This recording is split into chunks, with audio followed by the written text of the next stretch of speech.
साहब ने अगर आगे कुछ तात्कालिक परिस्थितियाँ थी जिनके कारण मनुस्मृति को जलाया। संजय भट्टी जी,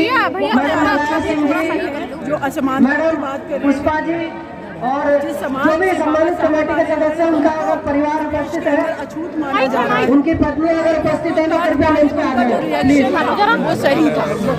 लेकिन आज मुझे ये लगता है आदरणीय मैडम सीमा पुष्पा जी के साथ फोटो खिंचाने के बाद दोबारा में मंच पे आएंगे मनुस्मृति और कमेटी के साथ भी उनके फोटोग्राफ होंगे। आज बहुत ज्यादा कमेटी रह गई है मंच पे आ जाए। कि हमारे बच्चों को हमें ये नहीं पढ़ाना है कि मनुस्मृति में क्या है, हमें मेरे बच्चों को ये पढ़ाना है कि संविधान में क्या है। क्योंकि जो निगेटिव ग्रंथ अगर है समाज के तो उसकी चर्चा बंद करनी चाहिए, ज्यादा जरूरी है।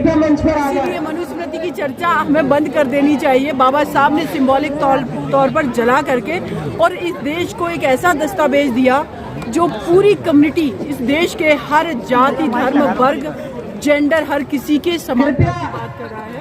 जो पदाधिकारी गए उनकी पत्नी ही मंच पे आए। मौलिक तौर पर लोग अभी जो पदाधिकारी गए और उनकी पत्नी ही मंच पे आए। बाबा साहब जो काम किया गया, साथ ही हमारे निश्चित रूप से इस ग्रंथ को अच्छा मानते हैं, क्या कहना है? पदाधिकारी नहीं है, थोड़ी देर के मंच फ्री कर दें। जो इस देश के भी पदाधिकारी की बात कर किसी भी ग्रंथ को जो जिसमें बहुत सारी खामियां हैं अच्छा मान रहे हैं, तो मुझे लग रहा है कि किसी भी जिनकी पत्नी इस कार्यक्रम में आयोजन समिति के सदस्य हैं, उनके पति भी मान रहे हैं तो वो भी धीरे धीरे खत्म हो जाएगा।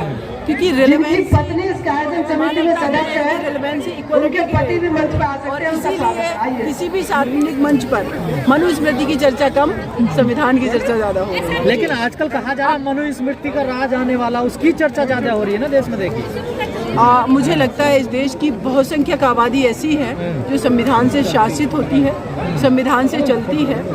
तो राज कौन लाने वाला है?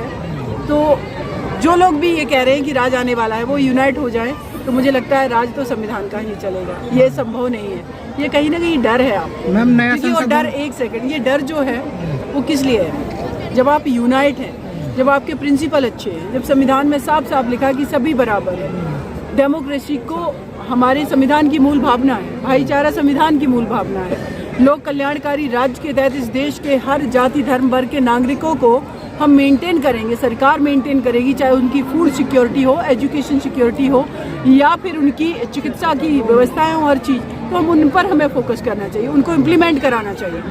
हम लोग इंडियन सिटीजन है, अगर कोई डीएम, एसडीएम, कोई एडमिनिस्ट्रेटिव ऑफिसर या पॉलिटिशियन आपके फेवर में वर्क नहीं कर रहा, यूनाइट होकर के ऑनेस्टी से आप उसके समक्ष ये सवाल पैदा करिए। लेकिन जो सिविल सोसाइटी भवन भी इसलिए बना रहे हैं क्योंकि इसमें मनुस्मृति संविधान लागू किया जा सके। आप इतने क्यों डरे हुए हैं भाई? कौन सा मनुस्मृति संविधान नहीं? लिसन, देखिए, हमारे देश का डेवलपमेंट होना चाहिए, वो जरूरी है।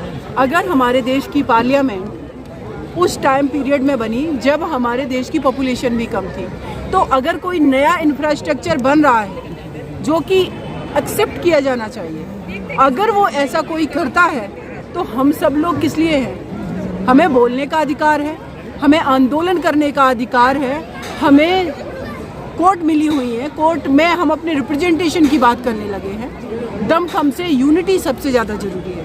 जो कर रहे हैं पार्लियामेंट में बैठे वो बहुत लिमिटेड लोग हैं। इस देश की पॉपुलेशन बहुत बड़ी है और बहुसंख्यक पॉपुलेशन है, बहुजन आबादी है। आपको डरने की आवश्यकता नहीं है। बाबा साहब बहुत स्ट्रॉन्ग संविधान लिखे गए हैं, उसके साथ छेड़छाड़ की जाने की कोशिश की गई। SC/ST एक्ट में 2017-18 की बात, 18 बदलाव कर दिया ना। उसके बाद क्या हुआ देखा आप लोगों ने? एक आंदोलन पे बंते जी से अनुरोध है, पूजने बंते जी से अनुरोध है कि कृपया सभ्य सत्ता कराएं। उस आंदोलन में 1.5-2 लाख लोग निकले होंगे। आदरणीय एडवोकेट सीमा कुशवाहा जी का मूवमेंटो भी है जो कमेटी में देना है। बेफिक्र रहिए, कोई कुछ नहीं कर पाएगा। फोटोग्राफी से फ्री हो गई तो मैं आ जाइए। नहीं, सभ्य सत्ता के बाद फोटो कराएंगे। लेकिन एमसीडी चुनाव में बीएसपी सभ्य सत्ता के बाद फोटो कराएंगे। क्या कहना आप देखिए क्या है ना, सत्ता का परिवर्तन होता रहता है। हम पीक पर भी गए और अभी हम डाउनफॉल में भी हैं। भविष्य आने वाला जो है बीएसपी का है, क्योंकि हमारा मिशन स्ट्रॉन्ग है। नहीं, सभी की मैं बात कर रही हूँ। ये डाउनफॉल चलता रहता है, ये सत्ता का परिवर्तन है, होता रहता है। यूपी के निगम के इलेक्शन आने वाले हैं, उसमें हम लोग अच्छी सीट निकाल देंगे, ऐसी संभावना है। आगे फिर मध्य प्रदेश का चुनाव है, राजस्थान का चुनाव है। तो ये पॉलिटिकल चीज़ें हैं, होती रहती हैं, जो कि आज अगर जो रूलिंग पार्टी है उनके पास एक टाइम में सिर्फ 2 सीट थी, आज वो मेजॉरिटी में है पिछले 7 साल से। तो इसको हम ऐसे कहेंगे कि हाँ, लेकिन अपने अंदर हमें ये कहाँ कमियां हैं कि हम क्यों नहीं आ रहे, उस पर विचार करना बहुत सीमा में जैसे अभी आपने कहा कि संविधान स्ट्रॉन्ग है, उससे डरने की जरूरत नहीं है, लेकिन लोगों को डराया जाता है कि मनोविधान लागू होने वाला, तो सिंपल शब्दों में, क्योंकि लोग बहुजन समाज जो है वो ज़्यादा एजुकेटेड नहीं है, समझ नहीं पाता है, वो डर जाता है। तो आप उनको सिंपल शब्दों में, 4 शब्दों में क्या समझाना चाहेंगे कि 4 शब्दों में नहीं, एक शब्द में कहूँगी, इस देश में जब सबसे ज़्यादा अनटचेबिलिटी का दौर चल रहा था, तो एक आपका मसीहा अकेले भिड़ गया,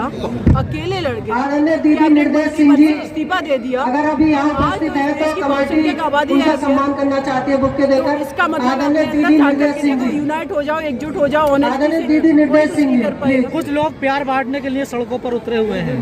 बहन जी देरी के लिए माफी चाहते हैं बहुत। इस बार देखिए ये निजी मंच थी, नहीं करना चाहिए, यहाँ पर क्या है, नफरत है इसमें। कमेटी माफी चाहती है, से भी प्यार बांटा गया है। Thank you so much. पूरे भारतवर्ष में